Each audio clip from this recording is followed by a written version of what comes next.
News 4 Utah's Real Sports Live. Tonight on Real Sports Live, BYU doesn't look as dominant as they've been, but the Cougars get the job done. How concerning is their performance against UTSA? The Utes have finally opened training camp. Who has the inside track to win the starting quarterback job? Tough week for Real Salt Lake. 2 losses on the road. How bleak are their playoff chances?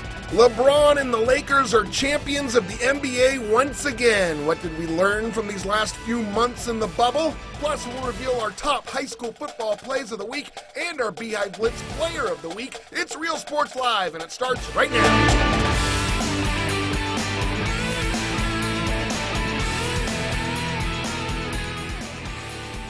Hey everybody, welcome to Real Sports Live. I'm Wesley Ruff. This is Mr. Dana Green. We're going to take you on a wild ride through the local sports world tonight. I got my seatbelt on. You strapped in? Buckle up. All right, let's do it. We're talking Utes, RSL, NBA Finals, high school football, but let's start with BYU. Cougars came into their game against Texas San Antonio as 35-point favorites, but only ended up winning by 7. You could call it a letdown game against the Roadrunners, but they still took care of business. BYU a little sloppy in this one. Neil Powell with the fumble on the opening drive, but the Cougars got it going eventually. Zach Wilson threw 2 touchdowns in the second quarter, including this one to Lupini Katoa to make it 14-3 at the half. Wilson was 22 of 30, 292 yards, also ran for his 6th touchdown of the season. This one made it 21-6 going into the fourth quarter, but give UTSA credit. Backup quarterback Lowell Narcisse came in, did a great job for them. This touchdown pass made it an 8-point game in the fourth, but the Cougars held on.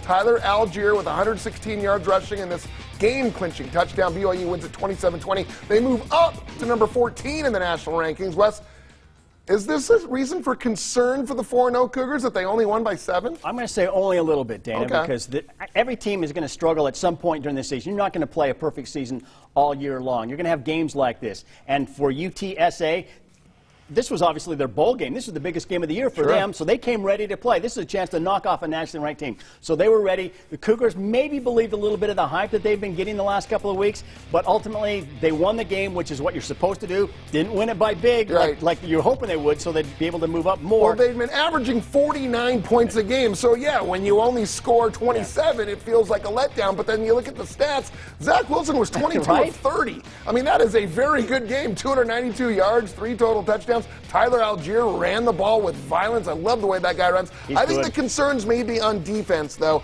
how this backup quarterback, who I know was an LSU recruit, has got a lot of talent, but he should not be giving up over 300 yards to UTSA, especially after the way they performed in the first 3 games. Yeah, Kalani Sitake talked in the postgame comments about how it's his job as a coach to get the team ready. And he said, I need to get them ready to play their best, and I don't think we played our best this week. I do, however, think that he has their attention. Yes. Because he was telling them all along, don't believe the hype, don't believe the hype. I think he hated talking about the rankings. Right, he hated talking about all the attention. And I think the players kind of maybe started believing it a little bit. Especially when it's UTSA.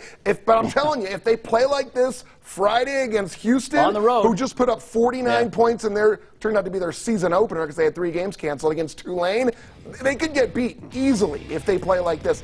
I mean, they had 8 penalties in their first 3 games total. They had 7 penalties in this game combined.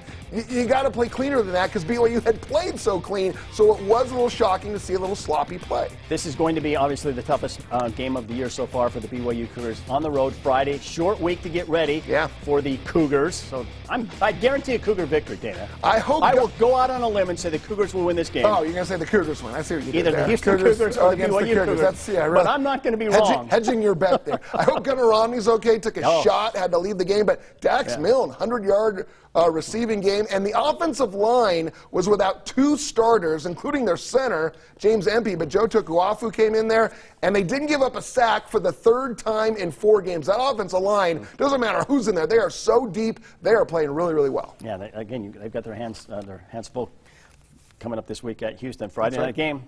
Be interesting. All right, just 2 months after they originally hoped to open training camp, the University of Utah kicked off Camp Kyle on Friday. They have a lot of work to do. I wish I was invited to Camp Kyle. They have to find a starting quarterback, starting running back, and replace 9 starters on defense. That's all. But they do have 4 weeks to get ready for an abbreviated Pac-12 season. Perhaps nobody was happier to be back on the field than defensive coordinator Morgan Scalley, who was suspended and reinstated this summer after a racist text he sent back in 2013 was discovered. It's been a blessing, just to be back with the players again, understanding that I've got a lot of work to do in terms of, again, gaining their trust back. Had a lot of very open and honest conversations with our players. And it's been fantastic. He's an outstanding football coach, an outstanding person. We've put it behind us. We've all learned from it, particularly Morgan. Scalley has quite a task this year, replacing 9 starters on defense. It seems like every year you're having to replace someone. It just so happens that this year it's a little bit more. So, I mean, guys will step up. It's our job as coaches is to put them in the best situation possible. On offense, all eyes are going to be on the quarterback battle, where Jake Bentley and Cam Rising will compete for the starting job. Rising may have the early edge since he's been in the system a year. I believe it does give him an edge. Just, again, there's a familiarity. The thing that they both have in common is that neither one of them have ever taken a snap as a Utah football quarterback on game days. So that's kind of the great equalizer. With all the talent at receiver and tight end, the Utes may actually change their run-first philosophy. We've leaned on Zach Moss and had a fairly heavy dose of run over the last few years, and it may change this year. We may need to throw the ball more, which is fine. I mean, there's more than one way to get things done. As for being picked 3rd in the Pac-12 South, Whittingham gets it, but doesn't care. When you look at the players that we lost and who we have to replace, I don't blame them for picking us where they did, and that's it's just a typical reaction. And you got to be able to reload and respond. They're always rebuilding. I mean, No, they reload. reloading. They don't rebuild. Yeah. They reload. And I really like what they have at wide receiver. Solomon Enos, Britton Covey, Jalen Dixon, Brian Thompson. I think that could be the strength of the offense. Usually we're used to seeing Joe Williams, Zach Moss, John White, if you want to go back a few years. Power backs. Yeah, getting a lot of carries. 250 carries. Yeah. I think they're going to throw the ball more this year. Yeah, it'll be interesting to see and see who's actually going to be throwing the football for them. Yeah. You and I have debated this back and forth. I kind of think it's going to be Cam Rising. He's got as a the starter. early edge. You think Jake Bentley will ultimately get the call? We'll find out soon. That Utah wants to name a starter sooner rather than later, so that quarterback can start getting more reps with the number ones. Sure, yeah, he wants to. I mean, Drew Liska's in there as well. They're going to cut it down to 2, I think, by the end of this week, and then he wants to get it down to 1, so at least they can get all the reps with the ones by the end of the week. Defense, a bit of a concern just because so many guys are gone. But you know what? That defensive line is always good. It doesn't matter what year it is. Kyle even said, I don't remember the last time we had concerns on the defensive line. It's been a trademark of his team forever, right? Oh, yeah. Great defensive line. You can see the players just in pads there and shorts. It's Britton Covey. How about that? I hope he's back to full strength. Yeah. Another day or two before they go full pads and start hitting, and they've got a lot of work to do in a short amount of time. Kyle loves this, though. I mean, first of all, I think he loves that they picked him 3rd because they've been picked 1st the last few years. You think that's going on the bulletin board? I think that's going on the bulletin board. He hates talking about being the front runner. We went to the Pac-12 championship game 2 years in a row, and now they're saying we're 3rd. 3rd? All right. Yeah. All right. He's going to use that. All right, turning now to Real Salt Lake. Rough week on the road for RSL. On Wednesday, RSL lost to Seattle 2-1. RSL didn't put up a single shot on frame and only scored because of an own goal by Seattle. Whew. And then last night against Vancouver, game taking place in Portland, RSL took a 1-0 lead on Dimer Krylak's team-leading 7th goal of the season, but Vancouver stormed back to score 2 goals in 4 minutes in the second half. The first off an own goal off the head of Douglas Martinez. Then the game winner coming off a defensive breakdown. Good save there originally, but Lucas Cavallini scored. So, Dana, this does not look good for Real Salt Lake right now with 6 games left to make the playoffs. No, it does not. But here's the good news. There's only 1 point that separates them from 11th place and 8th place, which makes the playoffs. There's 4 teams within 1 point. So this definitely can be taken care of in the next 6 games, but they got to take care of business. They got Portland on Wednesday, and you want to see more of the offensive output. It is no coincidence. What offense? They are 0-3 without Albert Rusnak. He's going to miss at least the next 3 games. They're going to have to find some offense. I mean, not a single shot on goal against Seattle. You got to challenge the opposing defense a little better than that. I think they will figure it out. They got a big home game against Portland on Wednesday. Offense has been a struggle for them for the last couple of years. We've talked about this. First of all, their inability to finish, and now the inability to even get shots on frame. They looked good in the first half yesterday. I'll give them credit, but it's the same old story that we've seen that we've been talking about for years now. It's just like the end of the season, they kind of run out of gas for whatever reason, and they're just not getting it done. And Krylock in his interview before the match, a couple of days before the match, said, "I guarantee that you're going to see a better effort by us." Because we know that we're below the playoff line. Right. We know that we have to. This is desperation times. But I don't think they gave it. I don't think they delivered on that promise. The other thing is, all you have to do is win like 2 or 3 in a row. You pick up 9 points like that, you're jumping like 6 Like I said, they're 11th place with 18 points. 19 points is 8th place. So who's the leader on this team now? That's what I'm now. Who's going to fire this team up and get them going for the last 6 games? They're still trying to find a leader, I think. Right. Well, the bubble has officially burst. On this long, strange NBA season, the longest in history. And LeBron and the Lakers are the last team standing. The Lakers blow out Miami in Game 6 tonight to win their 17th NBA title, first in 10 years. After failing to close it out in 5 games on Friday, the Lakers left little doubt tonight, racing out to a 30-point lead in the first half. They're led by as many as 36 in the second half. LeBron finishes with a triple-double, 28 points, 14 rebounds, 10 assists. He is named the Finals MVP with his 3rd team doing that. So that's the longest NBA season in history. It's come to an end.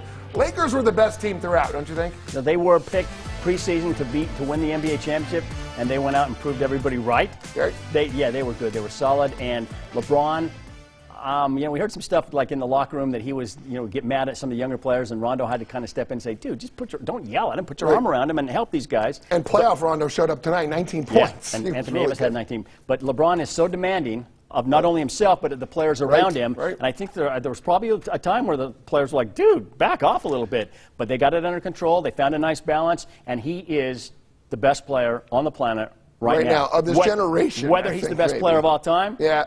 I don't know, to win argue. 3 NBA titles with 3 different teams. This team didn't even make the playoffs last year, remember? Playoffs? You bring in Anthony Davis, and a lot of people didn't think that combination was going to work. But, man, did it work. And make no mistake, there is no asterisk on this season. None. Nope. They played a ton of games in the regular season and the full playoff schedule. The Lakers, in really tough circumstances, being in that bubble for 3 months, Lakers absolutely deserve this one. No asterisk whatsoever. How excited do you think the players are to finally go home? They have it's the first time they're going to say, what are you going to do now?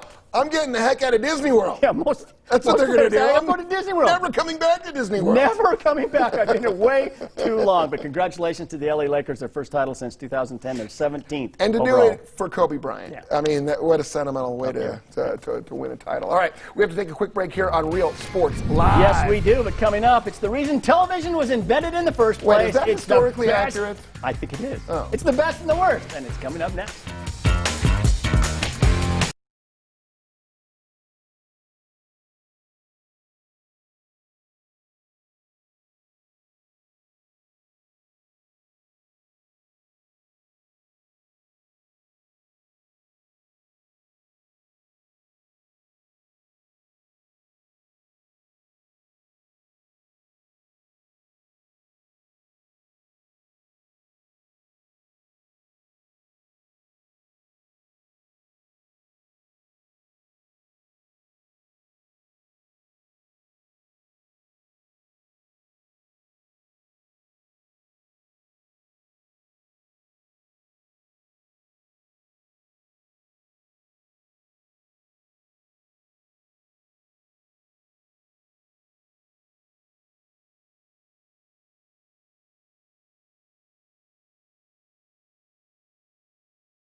watching ABC4 Utah's Real Sports Live. Welcome back to the show, everybody. It's time for Bites of the Week. There it is. We got so used to BYU scoring 50 points per game. Yesterday's 27-20 victory over UTSA left us wanting more. Yeah, the coaches and players not happy with their performance, but they're going to use this game as a learning experience. It felt like we had prepared really well. We had practiced hard. I think, just credit to UTSA for coming out. Really physical, had a great game plan. We're able to adjust really well. Never take a game for granted, man. I mean, people talked us up a lot in this game, and I wouldn't say that we fell into the hype at all. That's not. The guys knew we had a team that was coming out here ready to play, and so credit to those guys for coming out and being ready. But you can't take these games for granted. They fly by, and the ones that you expect to win comfortably, sometimes don't happen. And BYU for sure knows that over the past. Some of these games in the past we would have lost, and so just really proud of the way we fought. Wasn't pretty, but we got it done, and that's kind of the most important thing. The first drive was nice until we got the fumble, and it's just little things like being mindful of the football. That football does not belong to anyone specific. It belongs to the entire team and the program and the fans. So we can't make those mistakes. And I think if you asked our players they could have another 16 minutes to play a game again, they would take it in a heartbeat. You don't get that opportunity, so we'll never get this game back. And so what we need to do is double down and make sure that we don't make very similar mistakes, so that make sure that we're on point for the next one. And as a head coach, I want to do that. I want to get that done, and want to celebrate the win, but definitely want to get better. And I know we can play better than this.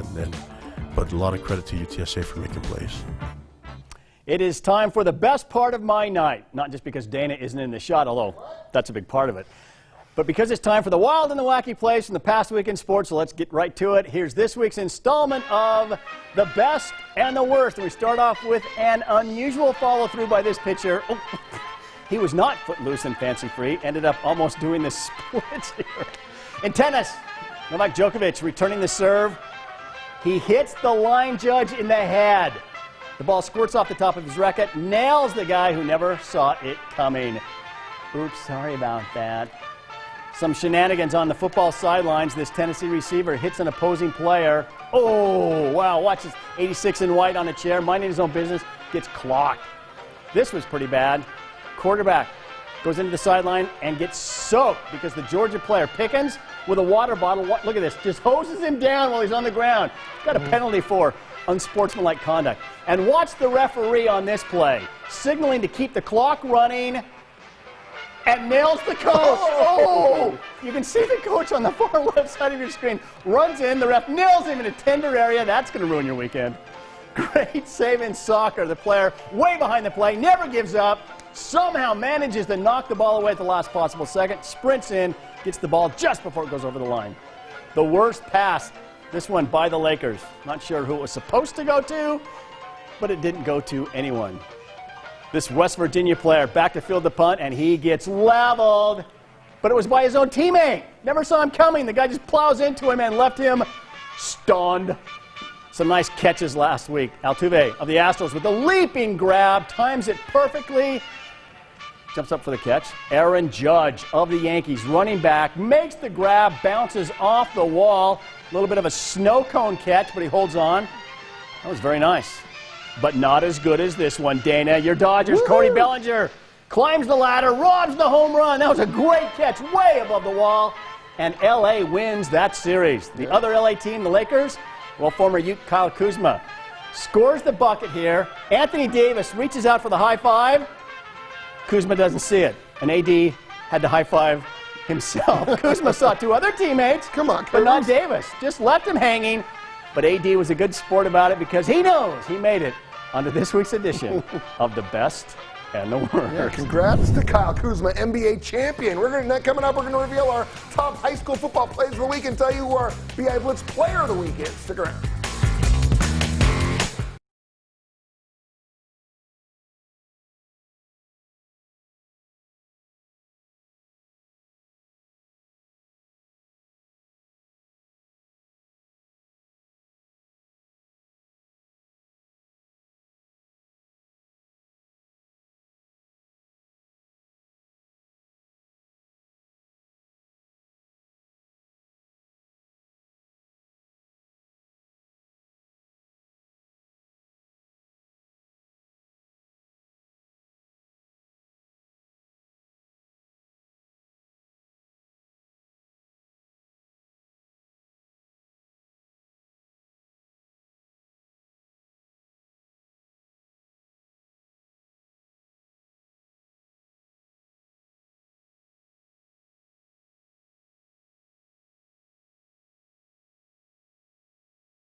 We just wrapped up week 9 of the Byu Blitz. Just one more week to go before the playoffs begin. Crazy. We've got some great plays to show you from this past week, so let's get right to it, shall we? Number 4, Riverton hosting East. Riverton trying to get something going, but quarterback Colby Barton fumbles.